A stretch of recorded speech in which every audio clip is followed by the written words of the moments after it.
se iba a multiplicar y el amor de muchos se iba a enfriar. Es interesante lo que físicamente sucede en el enfriamiento. El enfriamiento es que el movimiento de las moléculas se va hacia cero.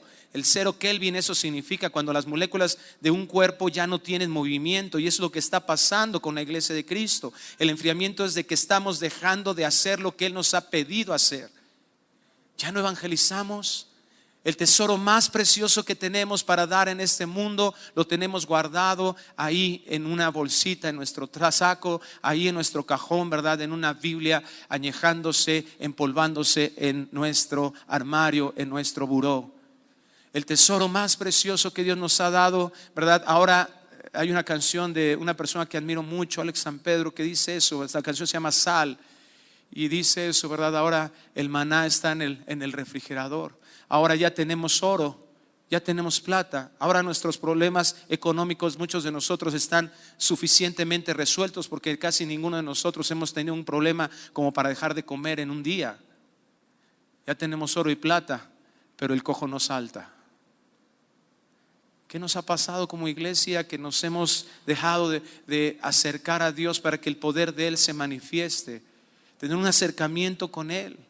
El mundo, a través de diferentes formas de influencia, ha distorsionado conceptos tan importantes que nos crean una identidad para poder acercarnos a esa presencia de nuestro Dios. Por ejemplo, el concepto mismo de Dios. Tenemos un concepto tan alejado de lo que la Biblia a veces dice. Creemos que Dios es una persona que está nada más esperando a ver qué cometemos de equivocación para castigarnos. Y por eso nos va mal. Algo hice. El concepto de divinidad, ¿cuándo obra el poder de Dios? ¿Cuándo está disponible para mí? Muchos de nosotros en momentos de angustias pensamos que Dios no está ahí. Es que le oro a Dios y no siento nada. Y porque no siento nada, yo deduzco que Dios no me está escuchando, que Dios puede estar enojado conmigo, que no tengo yo realmente acceso. Empezar a dominarnos la vergüenza y la culpa en muchas otras ocasiones. El concepto de Padre, que Él se muestra a nosotros, somos sus hijos, nos declara como hijos. Mirad cuál amor nos ha dado el Padre para que seamos hechos hijos, llamados hijos de Dios. Cuando nosotros tenemos ese concepto distorsionado porque hemos tenido una paternidad o un autoritarismo en nuestra vida, se nos ha venido, ¿verdad?, un concepto de Padre distorsionado. Ha habido abandono, ha habido rechazo. Y entonces en el momento en que alguien te menciona la palabra Padre, ya hay una reacción inmediata. El que sea nuestro Rey. ¿Cuál es el concepto de Rey que tenemos? Podríamos decir, no, sí, yo declaro como Rey, ¿verdad? Tú eres, hasta lo cantamos, ¿verdad? El Señor es mi Rey, mi todo. Ya saben con qué rola terminar, ¿verdad? Y decimos, ¿sabes qué? Es mi todo el Señor, es mi Rey. Pero ¿qué significa que sea un rey? Realmente está ocupando ese lugar porque el rey es aquel que domina su voluntad sobre la vida de sus súbditos. Yo he cedido realmente a eso, o por qué no, tengo miedo a veces a lo que Dios quiere decirme, tengo miedo a no poder lograr, me siento imposibilitado como ese Jeremías, me siento muy chiquito para hacer la obra de Dios, me siento incapaz como Moisés, me siento sucio como Isaías, y no puedo yo realmente reconocer el reinado de Dios en mi vida, porque el mismo concepto de rey se ha distorsionado por el pecado y la influencia que tengo alrededor de mi vida. Charles Spurgeon, predicador inglés llamado el príncipe de los predicadores. Hace 2 siglos, ¿verdad? Él tuvo una iglesia en Londres muy grande, y quiero citar sus palabras para iniciar este tema de Hebreos capítulo 4 versículo 14. Para los hijos de Dios, para ti y para mí, no debería haber nada por lo que luchar más celosamente que la doctrina del señorío de Dios sobre toda la creación. El reino de Dios sobre todas las obras de sus manos. El trono de Dios y su derecho a sentarse en él mismo. Y por eso el día de hoy he titulado este tema, el trono de gracia. Hebreos capítulo 4 versículo 14 dice así: por tanto, teniendo un gran sumo sacerdote que traspasó los cielos, Jesús, el Hijo de Dios.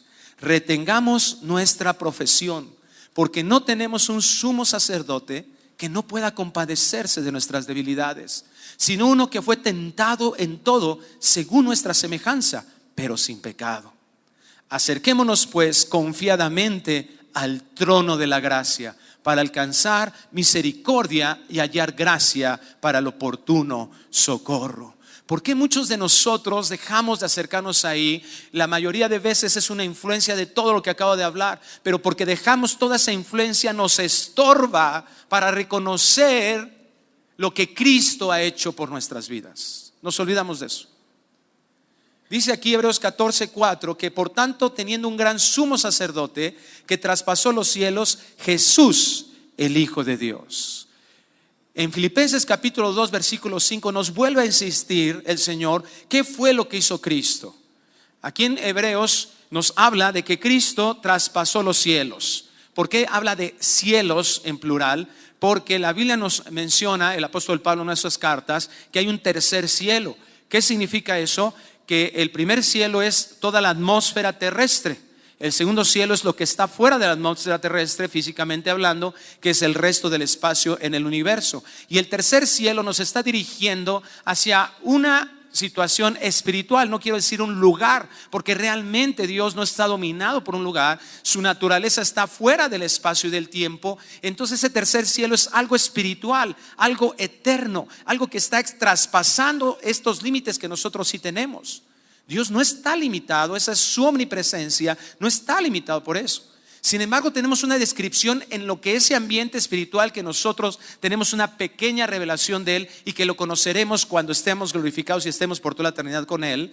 Eso nos está describiendo lo que había en toda la eternidad ha tenido Cristo, cómo estaba Él ahí en ese tercer cielo. Se nos describe que ahí hay una alabanza constante hacia Dios. Eso es lo que recibía Cristo. Había una luz total y absoluta. Nos describe la eternidad que vamos a tener de esta manera. Una luz completa, una alabanza absoluta. Y cuando Él traspasa los cielos, quiere decir que Él se convierte, ¿verdad? Como dice Filipenses 2:5, dice: haya pues en vosotros este sentir que hubo también en Cristo Jesús, el cual siendo en forma de Dios, no estimó al ser igual a Dios como cosa que aferrarse, sino que se despojó a sí mismo, tomando forma de siervo, hecho semejante a los hombres. Esto hizo Cristo. Traspasa esa situación, ¿verdad?, dominada por lo espiritual, y se encarna Cristo con el propósito de acercarnos a Dios. Cristo deja esa posición de gloria maravillosa para cumplir perfectamente todo lo que se necesitaba para nosotros ser reconciliados con Dios. Y como dice en Hebreos, para ejercer el oficio sacerdotal. Él, sin perder su divinidad, Él siguió siendo completamente Dios, 100% Dios. Se hizo 100% hombre y ofrecer su sangre por el pecado nuestro. ¿Por qué era necesario esto? Porque muchos de nosotros, con nuestra mente que siempre está volando, ¿verdad? Tenemos una mente ágil y siempre estamos cuestionando a veces y diciendo: bueno, pero ¿por qué no de otra manera? Bueno, ¿por qué no Miguel? ¿Por qué no Dios llamó a Miguel y le dijo: oye Miguel, ven para acá, mira, te tengo una labor, Miguelito. La labor va a ser que tú vayas y pagues lo que se debe allá abajo. Te vamos a cortar tus alitas, Miguel, de angelito que tienes, ¿verdad? Te vamos a hacer para que vayas allá y pagues. Y entonces bajar. ¿Por qué no? ¿Por qué no Dios simple y llanamente, que Él hace lo que quiere? Lo vamos a ver un momento más en Isaías 46. ¿Por qué no Dios, verdad, volteó y dijo, apretó un botón y ¡tin! Reset? Pecados saldados, se acabó. ¿Por qué Dios no hizo eso? Aquí no los explica la Biblia. Y eso es lo sorprendente de la Escritura, que Dios no nos deja con nuestras propias ideas, con nuestros propios razonamientos, con lo que nosotros creyéramos que podía ser mejor. Él nos explica qué es lo mejor de lo mejor, que está incluido en su plan perfecto. Hebreos 2:14 nos da la razón. Dice así la carta a los Hebreos capítulo 2 versículo 14: así que Por cuanto los hijos participaron de carne y sangre, todas las criaturas, todos nosotros, crea Dios a Adán con características físicas específicas, y todas esas características específicas de Adán se nos heredan a nosotros. Como raza humana, todos tenemos 2 ojos, todos tenemos, salvo algunas mutaciones por ahí, por algunos conflictos, pero en términos generales tenemos 2 manos, 2 pies. Toda nuestra naturaleza humana está participando de carne y sangre. Somos llamados Adán. La palabra Adán, que significa rojo, rojizo, está expresando, y esa palabra está utilizada tanto para hombre como para mujer. Aquellos teólogos que quieren menospreciar a la mujer, no es cierto. En el capítulo 1 de Génesis nos se dirige esa palabra cuando crea a los hombres y a las mujeres, y después se refiere con otro vocablo del hebreo ahí en Génesis 1 al hombre, y con otro vocablo a la mujer. Entonces nos crea con esas características. ¿Cuál es la diferencia entre un hombre y una mujer? Cualquier anatomista te lo puede decir, ¿verdad? Cualquier persona que estudia la anatomía. Todo es igual excepto los órganos sexuales, los órganos reproductores. Todo lo demás somos iguales. Entonces eso que Dios crea y que se reproduce en toda la humanidad tiene características específicas, una genética específica, una carne, uno físico, y una sangre que da vida específico. Y eso es exactamente lo que se tenía que pagar. Ni más ni menos.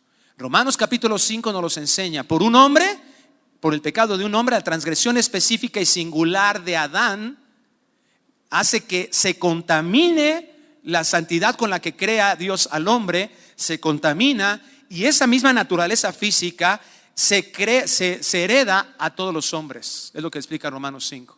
Entra por un pecado, y ese pecado a todos los hombres. Dentro de esta herencia que nosotros tenemos, donde se nos hereda estas características físicas que hablé, de igual manera la pecaminosidad. Y dice ahí mismo, por eso el segundo Adán, Jesucristo, por un hombre, la salida, Cristo Jesús. Tenía que hacerse hombre. La encarnación de Cristo no puede ser algo que tengamos que dudar.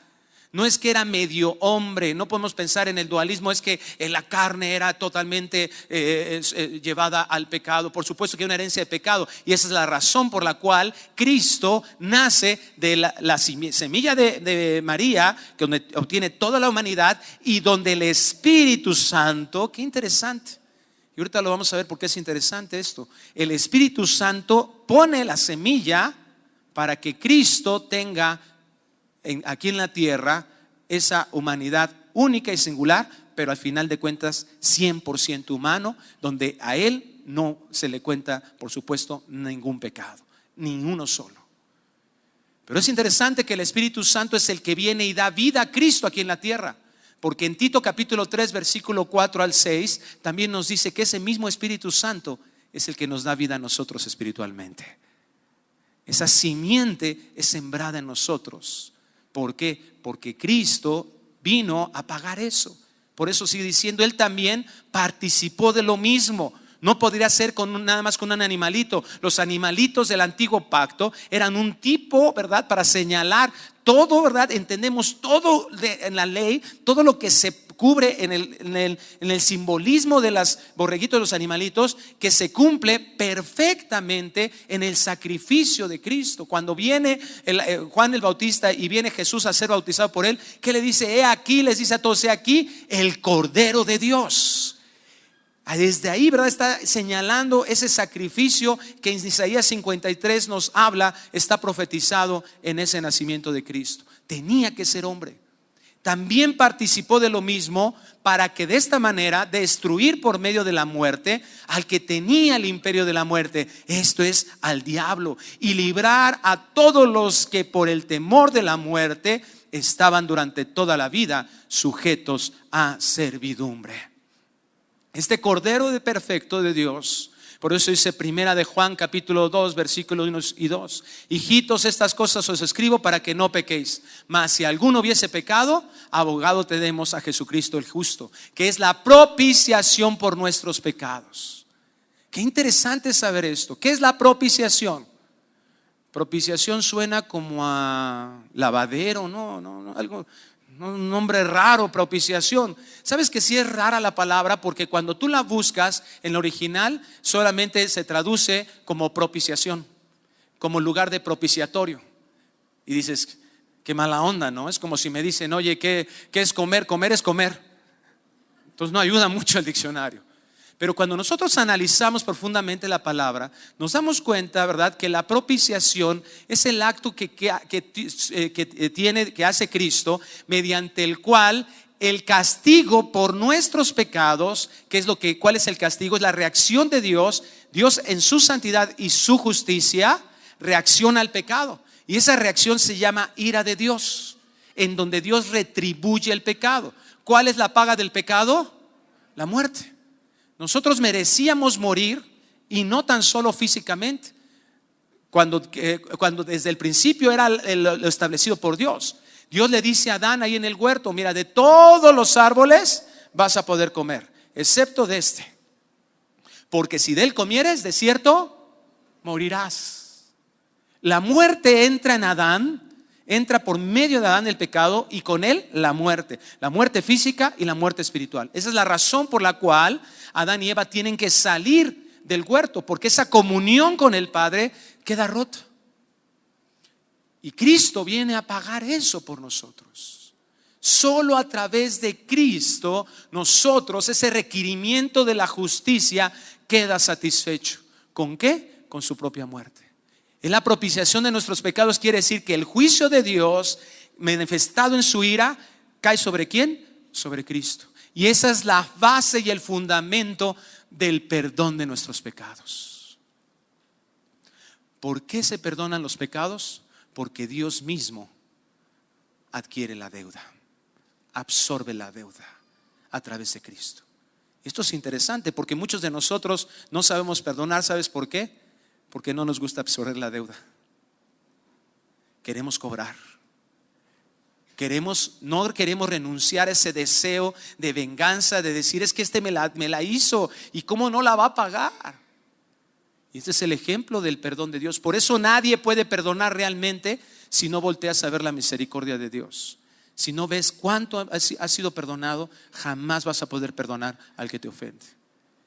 Dios absorbe la deuda en sí mismo. Él dice, tus pecados son perdonados porque yo ejercí el juicio sobre alguien, sobre mi hijo. Y la palabra propiciación significa realmente satisfacción. Fue suficiente. La justicia fue satisfecha. No hay necesidad de ninguna otra cosa. Por eso Él nos salvó, nos libró de estar sujetos a esta servidumbre. Versículo 16 de Hebreos 2 sigue diciendo, porque ciertamente no socorrió a los ángeles, sino que socorrió a la descendencia de Abraham. ¿Qué significa la descendencia de Abraham? ¿Los judíos? No. En Romanos 4 también nos los explica el Señor. ¿Quiénes son los hijos de Abraham? En Gálatas lo vuelve a explicar el apóstol Pablo. ¿Quiénes son los hijos de Abraham? Los que tienen fe. Solamente a través de Cristo se puede solucionar nuestro problema, y solamente a través o con la fe. No hay otra manera. La descendencia de Abraham significa, ¿verdad?, el padre de la fe se le denomina. Y en Abraham dijo, serán benditas en ti solo Israel, solo los chilangos de Ciudad de México, todas las naciones, todas serán benditas en ti. Todas las naciones. Es decir, esto es para todos. ¿A través de qué? ¿A qué se refiere la descendencia de Abraham? A solo los que creen en la suficiencia de la obra redentora de Cristo Jesús. Efesios capítulo 2 versículo 9 nos dice, por gracia sois salvos por medio de la fe. Y esto no de vosotros. O sea que ningún hombre, está diciendo ahí el Señor, ningún hombre puede tener una fe para salvación. No es de vosotros. Es un ¿qué? Don de Dios, un regalo de Dios, algo que viene de parte de Dios. Solo Dios lo puede hacer. Solo Dios lo puede poner en nosotros. Esta obra redentora, ¿verdad? Porque si no, cualquiera de nosotros podríamos llegar al cielo, a la presencia, cuando estemos allá, y vamos a decir, yo estoy aquí, ¿por qué? Porque tuve fe. aleluyita para mí. ¿Eso dice la Biblia? No. Es un don de Dios. ¿Qué es un don de Dios? La fe y la salvación. Nadie podríamos hacerlo. No hay un mérito en ninguno de nosotros. Toda la gloria es para nuestro Dios. Por lo cual debía ser en todo semejante a sus hermanos. Aquí está. Tenía que hacerse semejante a los hermanos. No podría venir un ángel. No podríamos continuar con sacrificios cuando alguien me dice: oye, ¿por qué no cumplimos la ley? ¿Por qué nosotros nos reunimos en domingo? Y no sé. Bueno, pues si tú quieres reunirte en sábado, avísame cuándo vas a hacer tus sacrificios del antiguo pacto también. Tengo unos borreguitos que venderte así blanquitos todos ahí para que hagas tus sacrificios. ¿Dónde están los sacrificios? ¿Tenemos que tener sacrificios? No, ¿por qué? Porque el sacrificio perfecto fue Cristo Jesús, el Cordero de Dios. Ya no hay necesidad de nada más. Ya no hay. Es suficiente eso. ¿Por qué nosotros no celebramos el sábado? ¿Por qué? Porque venid a mí todos los que estáis trabajados y cansados, y yo os haré descansar. Y sigues leyendo ahí en Hebreos, el capítulo 3 nos dice: hay algunos que no han entrado a ese reposo, y por eso quieren un día de reposo. Para los hijos de Dios, todos los días son de reposo, porque todas las circunstancias las traemos al Señor. Venid a mí todos los que estáis trabajados y descansados, y yo os haré descansar. ¿Cuándo es nuestro reposo? Estamos en un reposo permanente. Y eso no significa que no te vas a trabajar mañana, Que nos dicen: ya ves, el pastor dijo que me puedo tomar San Lunes. No. El reposo es algo que Dios nos da en medio de cualquier circunstancia. No importa lo que estemos viviendo. Por eso dice: es una paz, dice Filipenses 4, que sobrepasa todo entendimiento. Significa que no necesitas entender lo que está pasando para que Dios te brinde paz. En medio de la peor circunstancia que tú y yo podamos tener como sus hijos, Dios nos ha prometido paz. Mi paz os dejo, mi paz os doy, y no las doy como el mundo la da, porque el mundo no me conoce, pero vosotros sí me conocéis. A los que conocemos al Señor, aunque un ejército acampe alrededor de nosotros, yo estaré confiado, porque Jehová es mi luz y mi salvación. ¿De quién temeré? ¿De quién he de atemorizarme? Dios nos enseña aquí: por cuanto él mismo padeció siendo tentado, por lo cual debía ser en semejante a sus hermanos, para venir a ser, escucha, porque muchas veces creemos que el acto de fe, el momento de salvación, es cuando yo vine a Cristo, le hice una oración de fe, le consideré, le creí como mi Señor y Salvador, ¿verdad? El Señor me mostró eso, nací de nuevo, y de repente siento como que Dios me aventó al ruedo, a la vida, me aventó hacia la vida a seguir viviendo, y yo pues me la tengo que rifar ahí. Yo tengo que hacer todo. Yo tengo que ser una buena mamá, un buen papá, a veces las dos cosas. Yo tengo que ser un buen hijo, yo tengo que ser un buen empleado, yo tengo. ¿Y sabes qué? Nos hemos llenado como iglesia de obras muertas, de intentos humanos, y la verdad es que terminamos haciendo puros fracasos, porque sin Dios nada podemos hacer. Y es lo que nos está expresando. La encarnación de Cristo va más allá todavía, de aparte de esa bendición de salvarnos eternamente. Dice aquí, ¿verdad? Tenía que ser semejante a sus hermanos, se hizo como nosotros para venir a ser misericordioso. ¿Sabes que la palabra misericordioso, en una de sus acepciones más sencillas, es ponerte en los zapatos del otro?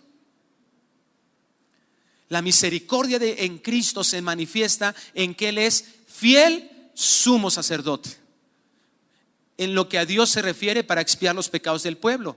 Pues en cuanto Él mismo padeció siendo tentado, es poderoso para socorrer a los que son tentados. O sea, la importancia de la encarnación de Cristo no es que Él, ¿verdad?, se puso ahí y dijo: a ver, mis hijitos, a ver, tú que eres mi escogido, vente para acá, mira, sigue el camino, ahí está el camino, tú ve por acá, ¿verdad?, haz esto, ve a la iglesia, compórtate bien lo mejor que puedas, y es un moralismo, ¿verdad? Eso no hizo Cristo.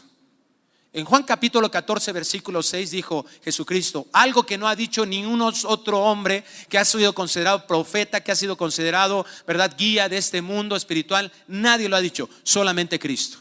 Yo soy el camino, yo soy la verdad y yo soy la vida, y nadie viene al Padre si no es por mí.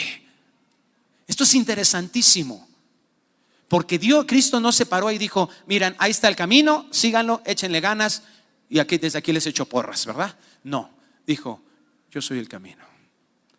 Lo que nos está diciendo Dios, que Él es misericordioso y que en medio de nuestra vida Él va siempre de nuestra mano.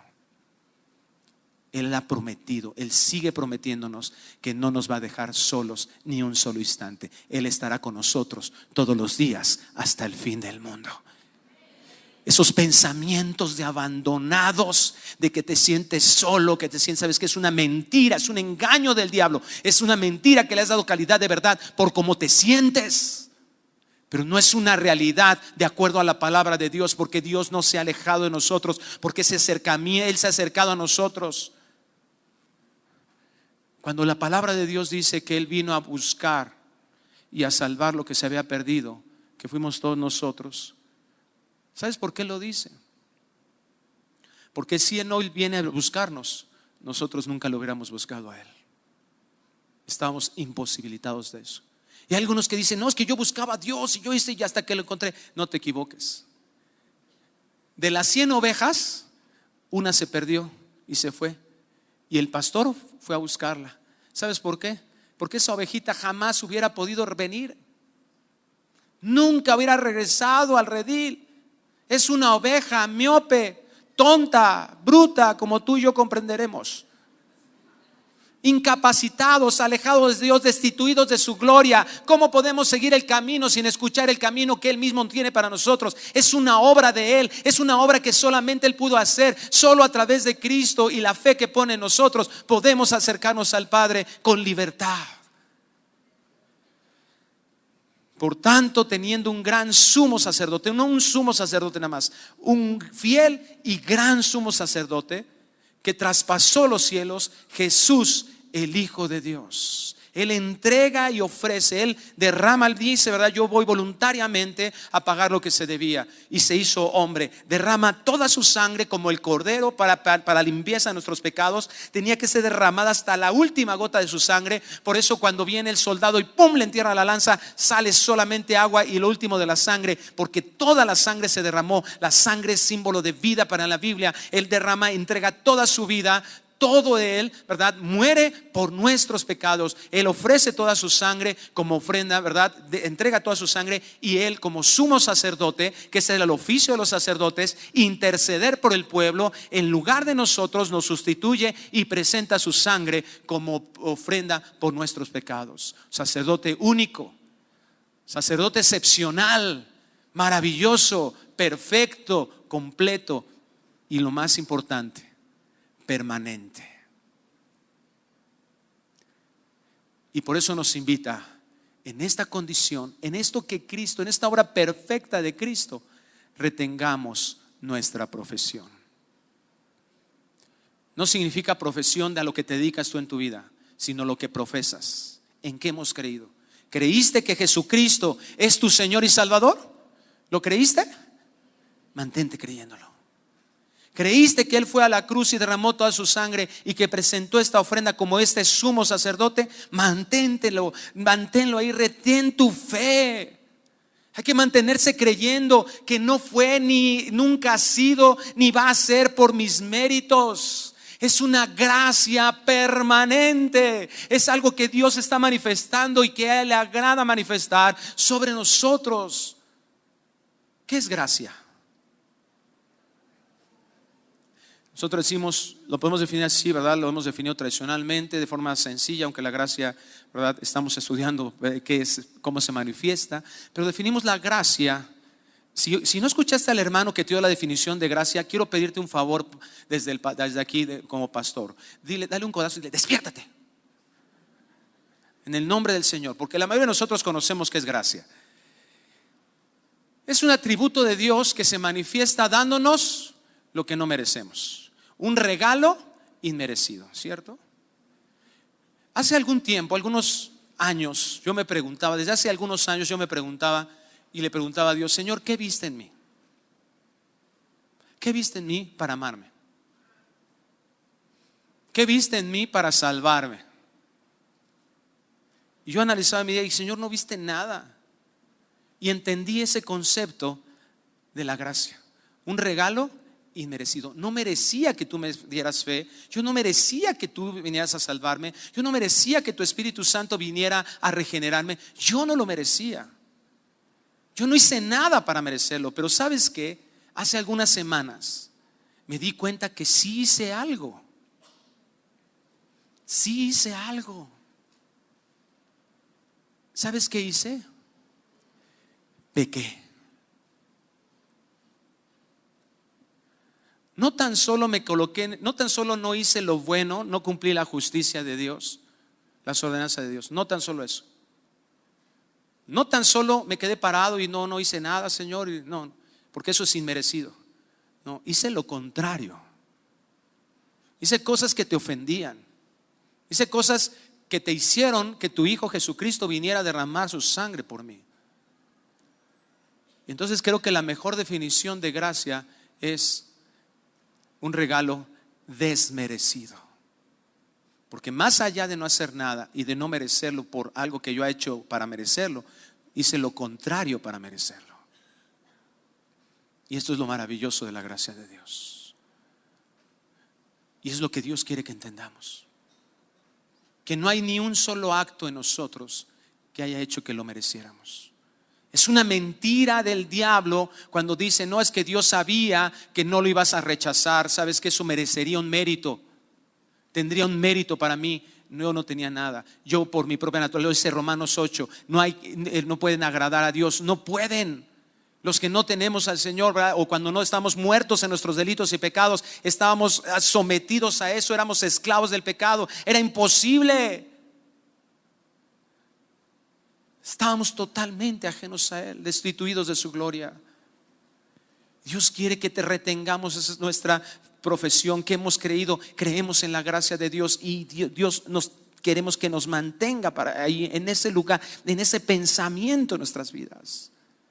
Porque no tenemos un sumo sacerdote, Hebreos 4:15, porque no tenemos un sumo sacerdote que no pueda compadecerse de nuestras debilidades, sino uno que fue tentado en todo, según nuestra semejanza, pero sin pecado. Algunos pueden estar pensando, ay pastor, eso que estás predicando parece ser como que es un aval para pecar. No, de ninguna manera. Dios nos está enseñando todo lo contrario. Nos está enseñando, número uno, cuánto costó que nosotros pudiéramos ser reconciliados con Dios. No fue algo sencillo.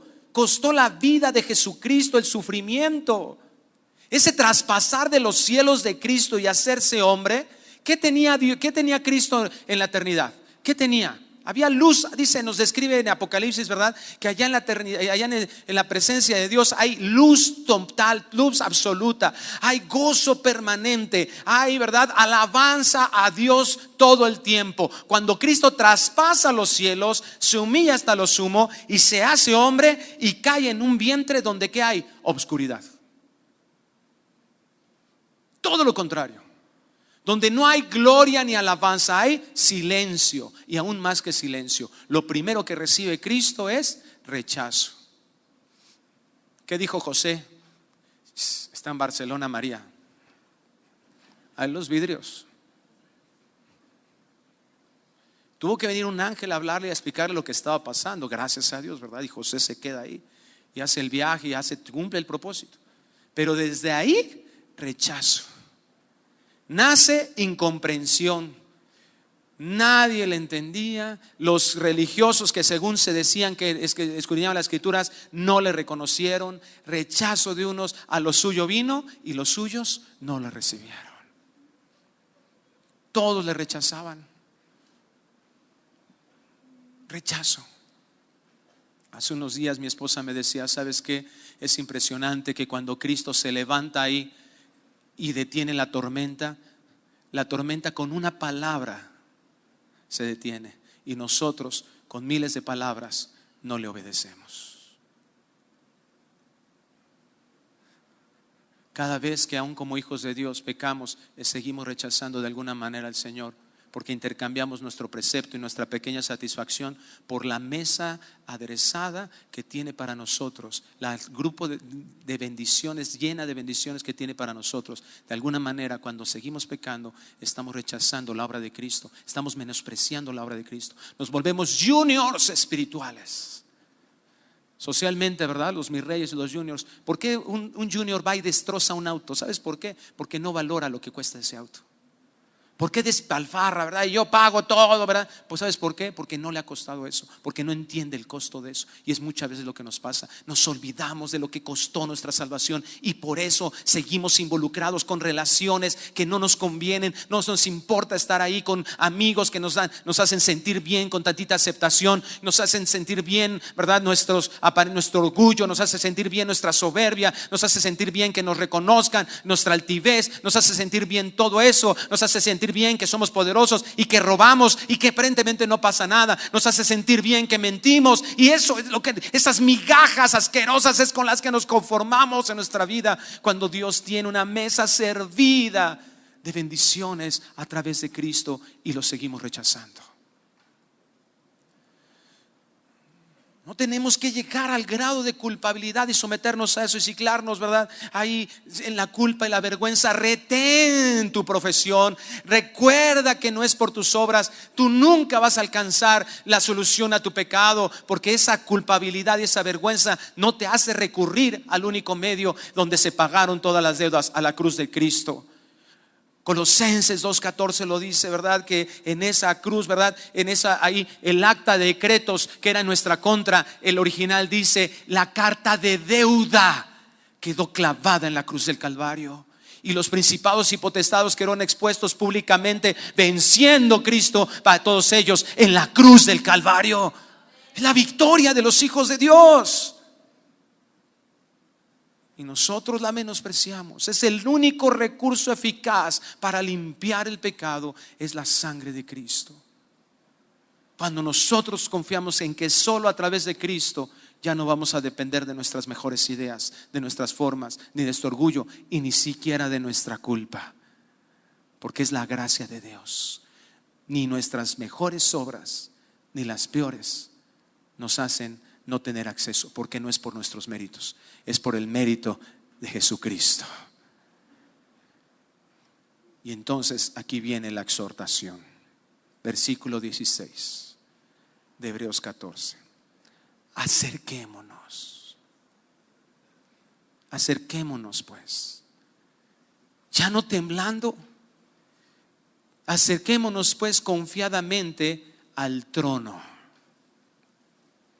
Hay muchos que nos acercamos al trono con un concepto equivocado de lo que es el trono, de que es un rey. Porque sabemos que Dios domina sobre todas las cosas. Y hemos escuchado que ese Dios dominador de todas las cosas, ese Dios supremo, también es juez. Y nos quedamos con esa idea. Y muchos venimos de una forma equivocada ante el Señor, acercarnos al Señor. ¿Sabes cómo venimos? Así. Y a veces tú puedes decir, no, ¿cómo no?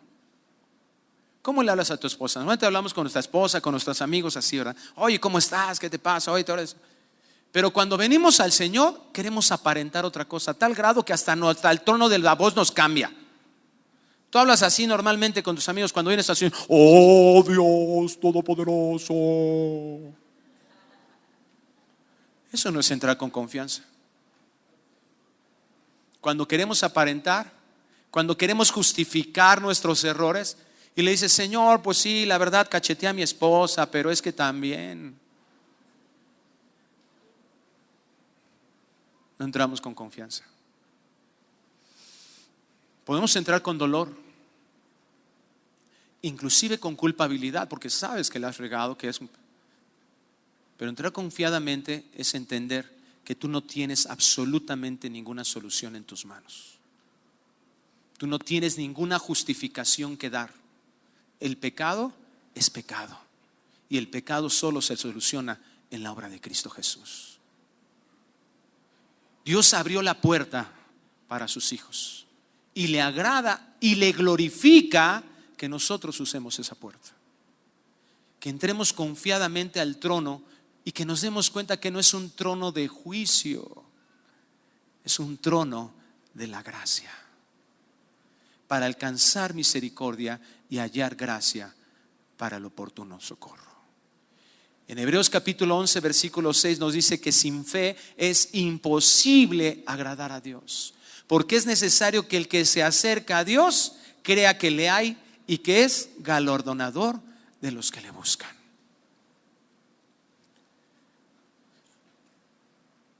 Hace ya 19 años, voy a cumplir 19 años de casado, y más o menos por estas fechas el Señor me hizo ya un llamado, porque yo andaba en pecado, y me hizo un llamado muy fuerte para arrepentirme de mi pecado.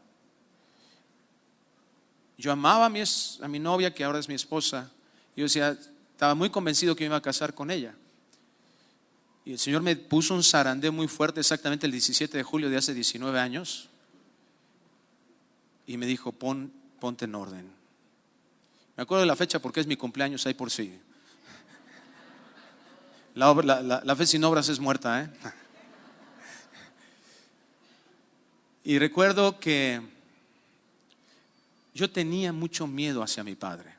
Tenía una intimidación hacia mi padre terrenal. Cuando Dios me hace llamado, yo dije, ¿sabes qué? Voy a poner en orden mi vida, me voy a casar. Le pedí matrimonio a Belia. Ya habíamos hablado de eso muchos años antes, y desde hace muchos años. Y por supuesto, pues ¿quién iba a decir que no? Nada. Me aceptó a este inútil de esposo, y me dijo que sí, y empezamos a preparar nuestra boda. Pero yo tenía una intimidación con mi papá, porque mi papá me decía, tú tienes que terminar tu carrera, termina tu licenciatura, y después de tu licenciatura haces lo que tú quieras, refiriéndose precisamente al matrimonio. Yo sabía que implicaba eso, pero para él era como su requisito.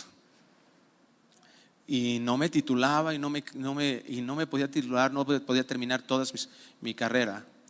Entonces, cuando yo tomé la decisión de hacer esto, dije, bueno, voy a obedecer a Dios, ¿verdad? Y todo, pero había esa intimidación con mi papá, que yo sabía que no estaba cumpliendo completamente las cosas con él, las que me había puesto. Y entonces yo lo que le dije, lo que no le decía yo, que yo me iba a casar, se lo comentaba a todo mundo, y él se enteró por otra parte. Y un día se me acercó y me dijo, ¿qué pasó? ¿Que ya te vas a casar? Le digo, sí, papá. Pero yo así de, sí, papá. Sabía que no había ido a él. Y esto le dolió mucho en su corazón. Le dolió que no tuviera yo la confianza. Él no me juzgó. Él no me dijo nada absolutamente. Simplemente me amó y me dijo, ¿sabes qué? Quiero que entiendas que yo estoy por aquí para ayudarte. Me ayudó. Gracias a eso tuvimos luna de miel. Nos bendijo mucho. Pero yo entiendo ese dolor de mi padre cuando nosotros como hijos no podemos tener la confianza de entender que Él tiene la solución para todos nuestros problemas. Y cada vez que entramos ahí o que no entramos ahí, estamos por un lado menospreciando la obra de Dios. Por otro lado, estamos queriendo seguir con nuestra altivez, reconociendo que nosotros podemos solos, y eso es soberbia. Aun cuando se trate de un asunto de pecado. Y por otro lado, no entendemos que es un trono de gracia, que somos hijos. Somos hijos. Estamos recurriendo al único Dios, al que tiene el control de todo, absolutamente. Isaías 46:10 lo dice: mi consejo permanecerá y haré todo lo que quiero. Él lo que hace, Él lo que quiere lo hace. Reconocer el reinado de Dios no es que cantemos 2, 3 cantos en relación al Rey de Reyes y eso. Reconocer el reinado de Dios es someternos a su voluntad y decir: Señor, aquí, verdad, no tengo otro lado donde irnos. Pedro lo entendió y le dijo, ¿verdad? Cuando se estaban yendo muchas multitudes, después de que uno de los mensajes de Cristo les fue ofensivo, no lo entendieron, les fue ofensivo y se iban, voltea a Jesús y le dice: ¿ustedes también se van a ir? Y Pedro inspirado por el Espíritu, le dice: ¿sabes qué? ¿A dónde iremos si solo tú tienes palabras eternas? ¿A dónde vamos ya? ¿A dónde estamos yendo? ¿Con tu comadre? ¿Con tus amigas? ¿Con tus amigos, verdad? Que te entretienen un rato, te dicen 2, 3 cosas alentadoras y luego regresas a tu cuarto y sigues igual de solo, de sola.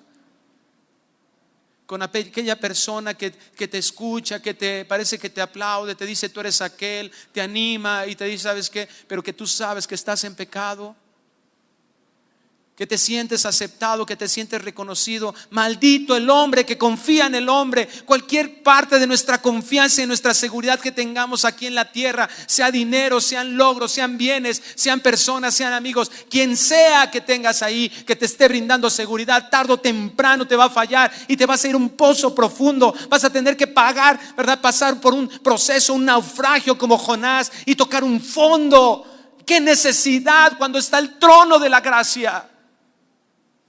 Está el Padre que se agrada que nosotros sepamos que está ahí y que Él no nos va a rechazar porque todo quedó satisfecho en Cristo, y que además nos brinda el oportuno socorro, la ayuda verdadera, lo que realmente necesitamos, lo que verdaderamente necesitamos.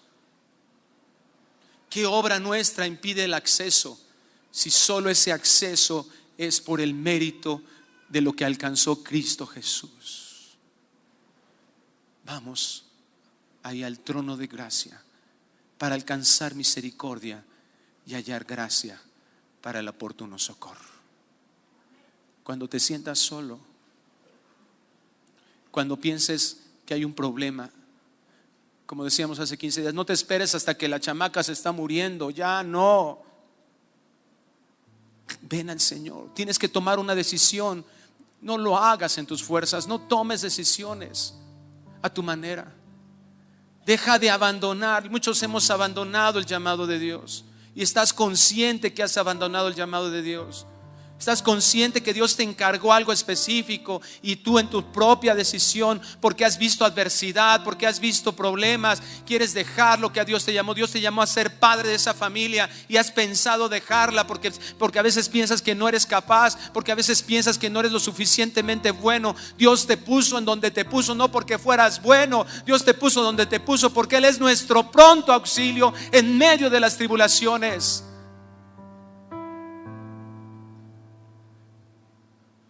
Me arrepiento profundamente si yo alguna vez le he dicho a alguien: abandone su lugar, abandone su casa.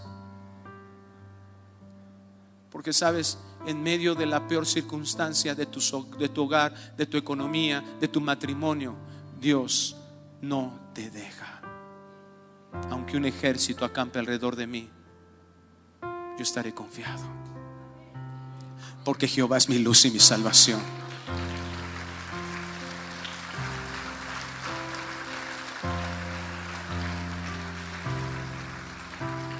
Oportuno socorro, ayuda precisa en el tiempo y en la forma que se requiere.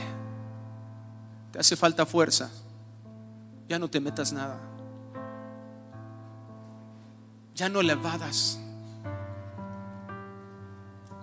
Porque a veces queremos salirnos de un lugar, porque a veces nos metemos cosas, porque a veces estamos buscando entretenimiento. ¿Sabes por qué? Para no enfrentar las situaciones. Tienes que entender, como dice en Jeremías, Él va como poderoso gigante delante de nosotros, no atrás. No fueron instrucciones de camino, Él es el camino. Cristo va a nuestro lado, haciéndose presente en cada circunstancia. No estamos solos. Donde Dios quiera. Yo sé los pensamientos que tengo respecto de vosotros, pensamientos de bien y no de mal, para que Él cumpla su propósito en nuestras vidas. No estamos aquí, no somos un accidente biológico, no estamos aquí abandonados, no estamos aquí, ¿verdad?, solamente porque se echó un volado. No, estamos aquí con un propósito divino y Él cumplirá su propósito. Él cumplirá su propósito. Y depende de nosotros por qué camino nos vamos: por el camino del naufragio o por el camino que Él ha trazado de seguridad. Camino angosto, pero camino transitable. Vamos a orar. Señor, tú eres la solución a cualquier situación y queremos agradarte. Ahora sabemos, Señor, que tú hiciste el camino porque tú te agradas de salvarnos. Tú te agradas de proveernos. Tú te agradas de sustentarnos. Tú te agradas de ser la solución a nuestros problemas. Y por eso, Señor, queremos renunciar a nuestra soberbia. Queremos renunciar a nuestra autonomía, a nuestro propio gobierno. Queremos renunciar, Señor, a la perspectiva de nuestra sabiduría humana y poner, Señor, aquí en nuestro corazón el valor de lo que tú hiciste por nosotros al entregar a tu Hijo Jesucristo, de lo que tú hiciste, Cristo, en esa cruz del Calvario, el costo terrible que tuviste que pagar muriendo por nosotros, teniendo que sufrir el oprobio, pero lo menospreciaste por el gozo puesto en ti. Y ese gozo éramos nosotros, el vernos aquí clamándote a ti, pidiéndote, Señor, que tengas misericordia y que con esa gracia, sin merecerlo, sin saber si estamos haciendo o no haciendo algo bien, Señor, alcanzaremos el oportuno socorro, porque esto nos va a llevar a vivir en santidad. Nos va a llevar a vivir dependiendo de ti. Vamos a entender y discernir entre lo bueno y lo malo, que es la madurez. Entender, Señor, que tú no nos quieres haciendo cosas equivocadas, malas, pecaminosas, porque es lo más terrible que nos puede pasar, junto con sus consecuencias. Pero vivir en santidad, escuchando ese oportuno socorro, escuchando esa guía tuya, aplicando tu poder, Señor, sobre nuestras vidas, sanador, santificador en nuestras vidas. Ese oportuno socorro, la ayuda tuya en cualquier circunstancia, la fortaleza cuando ya queremos desmayar, cuando queremos abandonar, la guía, Señor, cuando nos sentimos extraviados. Esa voz, Señor, de tu palabra, que es lámpara a nuestro camino, es una lámpara que nos guía cada paso que damos. Que ese oportuno socorro cuando tú nos diriges, cuando tú nos ayudas a decidir, cuando tú cierras las puertas por donde no quieres que pasemos y abres las puertas de bendición. Se abren las ventanas de los cielos para bendecirnos, Señor, porque te agrada bendecir a tus hijos. Oportuno socorro que aun cuando nos hemos equivocado y hemos dejado pasar las cosas, clamamos nuevamente a ti.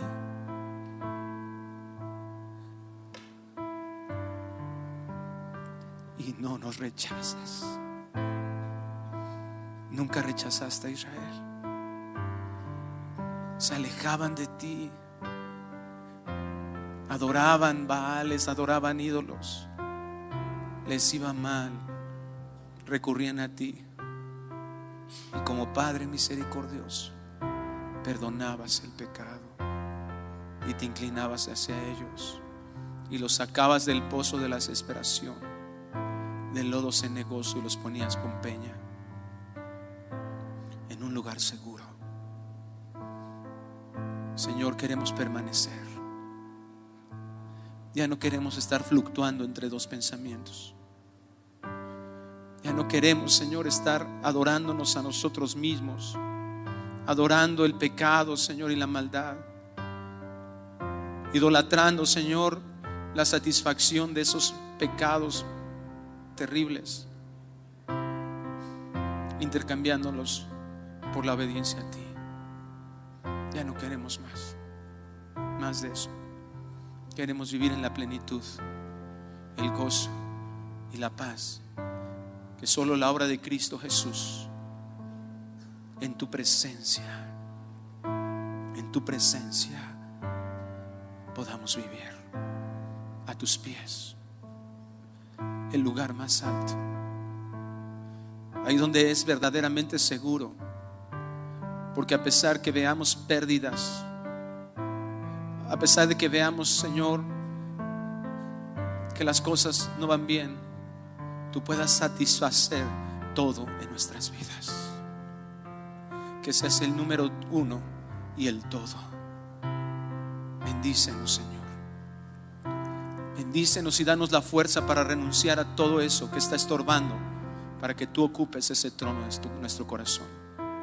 Si es un novio, si es el dinero, si es una relación,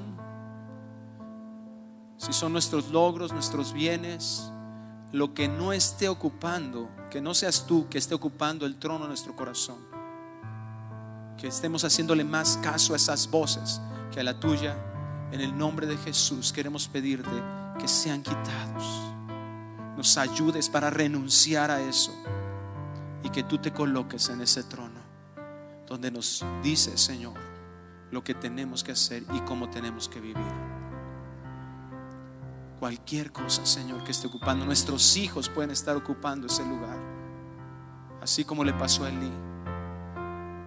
Nuestros padres, el esposo, la esposa, cuando esperamos más en la aceptación de cualquier persona aquí en la tierra que saber que somos tus hijos adoptados por ti, que no nos rechazaste, nos adoptaste, nos sacaste del anonimato, Señor, y nos trajiste a ser de tu familia y nos sentaste a la mesa y nos haces tus hijos, tus siervos, tus amigos. Qué bueno eres. Gracias, Dios. Puedes decirle al Señor gracias. Gracias, Señor. Dile gracias, no te canses de adorarle. Te alabo, Señor, por ser tan bueno. Te alabo, Señor, te adoro, te bendigo, Dios. Gracias por traernos hasta este momento en nuestras vidas, en donde teníamos que entender, Señor, que nuestra vida está para servirte a ti, para rendirla a ti. Y si tú en esta tarde, el día de hoy, has comprendido cuánto te ama Dios, ahí en tu lugar, dile estas palabras. Dile: Señor y Dios, gracias por ese amor. Te entrego mi vida. Ahora sé que mi pecado me apartó de ti, me alejó de ti, y reconozco que yo no podía solucionar nada respecto a mi pecado, sino que solo tú, Jesucristo, por tu gracia y tu amor, sin yo merecerlo, desmerecidamente, veniste a la cruz a morir, a derramar toda tu sangre para pagar por mi vida. Sustituiste mi lugar. Yo merecía morir y tú moriste en mi lugar. Creo que tú, Jesucristo, eres mi Señor y mi Salvador, porque arrancaste mi vida de irme al infierno y vivir apartado de ti, y ahora me reconcilias contigo para que todo en mi vida aquí en la tierra y durante toda la eternidad pueda estar de tu lado. Gracias, porque para eso resucitaste. Venciste a la muerte, venciste mi maldición y guías mi vida para que algún día, si yo muero en esta tierra, resucitaré. Y si yo estoy vivo, seré arrebatado para estar reinando desde ahí y por toda la eternidad contigo. Gracias, Dios. En el nombre de